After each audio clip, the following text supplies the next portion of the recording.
Hello friends, నేను మీ నాగలక్ష్మిని. బాగున్నారు అందరూ? మేము బాగున్నామండి. మీరు చాలా బాగుండాలని కోరుకుంటున్నాను.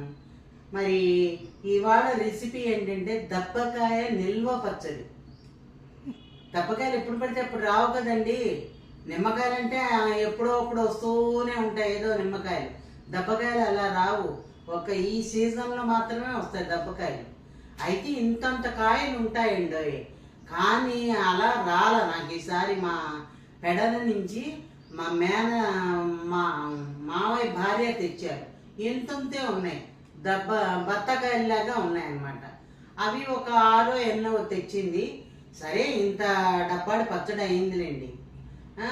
అవి కట్ చేయాలి, కడిగి పెట్టుకోవాలి. దబ్బకాయల్ని కడిగి పెట్టుకున్నాక కట్ చేయాలి సన్నగా, చిన్న చిన్న ముక్కలు. నేను ఇప్పుడు చూపించాను వీడియోలో. అలా ముక్కలు కట్ చేసేసుకుని అన్ని ముక్కలకి ఒక డబ్బాడు ఉప్పు పట్టిందండి, రాళ్ళ ఉప్పు. ఆ రాళ్ళ ఉప్పు బయటే ఉంచాలి, ఉప్పు వేసేగానే ఫ్రిడ్జ్లో పెట్టేయకూడదు. అది అలా ఉంచండి, ఒక 4-5 రోజులు బయటే ఉంచండి. దాన్ని కలుపుతూ ఉండాలి. అడుగున ఉప్పు చేరిపోతుంది, అది గమ్మున కరగదు. రాళ్ళు ఉప్పు వేస్తేనే మనకి ఓటు వస్తుంది, లేకపోతే రాదు. అందుకని రాళ్ళుప్పు వేయండి, అస్తమాటు కలుపుతూ ఉండండి. ఆ రాళ్ళుప్పు చివరికి ముక్కలన్నీ తీసేసి అలా వంచేస్తే రాళ్ళుప్పు కొద్దో గొప్ప ఉన్న అడుగు ఉండిపోతుంది. మనం దాన్ని స్టోర్ చేసి పెట్టుకోవాలి. అప్పుడే ఫ్రిడ్జ్లో పెట్టద్దు. ఒక 10 రోజులు అయ్యాక ఫ్రిడ్జ్లో పెడితే మనం ఎప్పుడు కావాలంటే అప్పుడు అంత తీసుకుని కారం కలుపుకోవడం, తిరగమాత కావాలంటే పెట్టుకోవడం, అంతే. దబ్బకాయ పచ్చడి రెడీ. నచ్చితే లైక్ చేయండి, కామెంట్ చేయండి, సబ్స్క్రైబ్ చేసుకునే వాళ్ళు ఉంటే చివరి వరకు వీడియో చూడండి, లైక్ చేయండి అందరూ.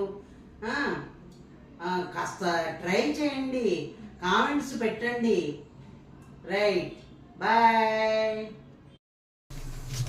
ఇంకా ఉప్పు అక్కర్లేదండి.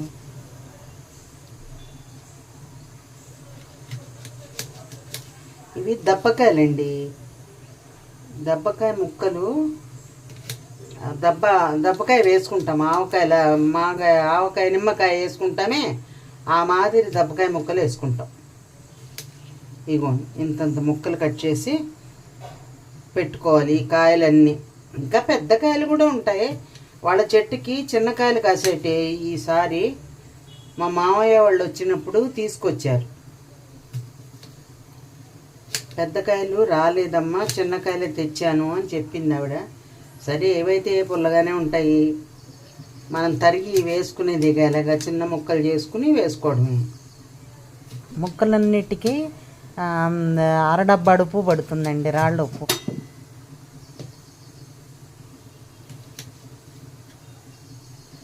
ఇప్పుడు ఇలా కొన్ని ముక్కలు చేసేసి, కొన్నేమో ఇలాగే ముక్కలు చేసేసి ఈ పెచ్చు తీసేసి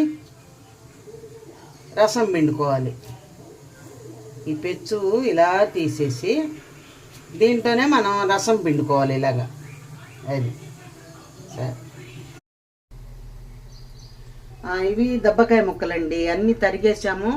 మనం ఉప్పు కలపాలి. ఉప్పు వేసేసి నానబెట్టేసేయాలి.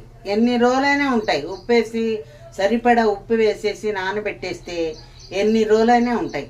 ఈ ముక్కలేమో మనం పెచ్చు ఇది చేసుకోవాలి, రసం తీసుకోవాలి. రసం పిండేసుకుని పెట్టేసుకుంటే ఎప్పుడు కావాలంటే అప్పుడు తీసి కారం కలుపుకోవడమే, అంతే.